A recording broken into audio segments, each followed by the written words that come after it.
Donald Trump has announced that the US has carried out a military attack against the country of Venezuela and captured its president, Nicolas Maduro, and his wife and abducted them out of the country. It has not yet been revealed where they are. There's a couple of points that are really important for all of us to note. The first is that this action must be condemned in the strongest possible terms because it is unlawful, both in terms of international law, but also in terms of the laws of the United States of America, which state that if the US is to carry out military action against another country, it needs the permission of the US Congress. None has happened in this case. The second thing is that international law, in any event, prohibits one country from attacking another country in order to cause regime change. Those of us who believe in democracy believe that a bad government, to the extent that you have one, must be replaced by a democratically elected government, not by a coup, either engineered locally or done by a foreign country. And therefore, in this context, this must be condemned.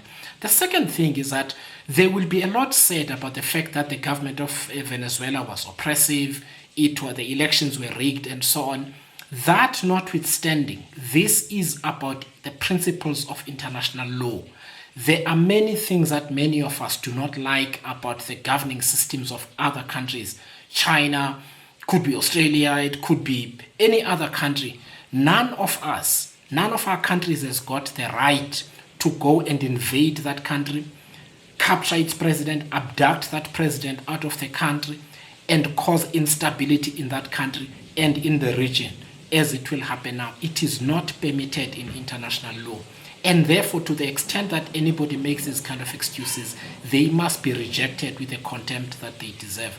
The third thing is that we must understand the nature of the government that we have in the United States. It is unlike any other.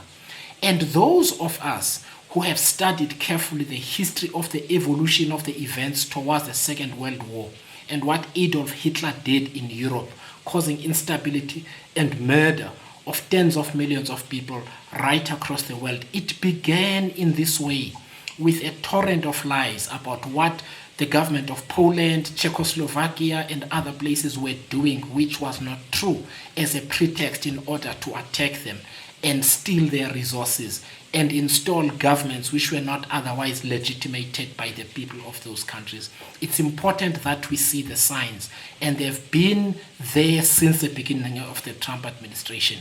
The attacks on Venezuela have carried on for months, including the attack on fishermen and many other people unidentified in the Caribbean, which are under investigation by the US Congress as we speak, under the pretext that this is about drugs.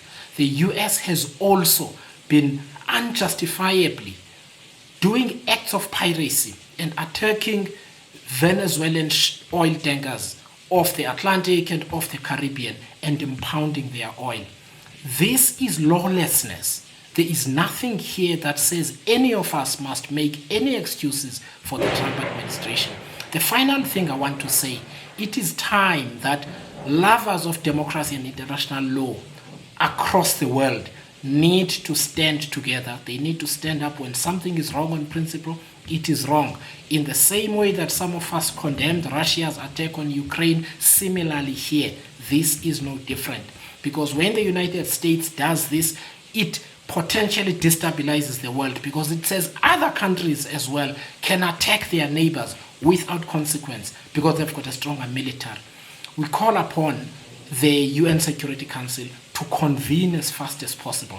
And I think we all need to recognize that there is a president in the United States who does not adhere to either to US domestic law and does not adhere to international law, and is therefore leading the United States as a rogue state, which must be seen as such.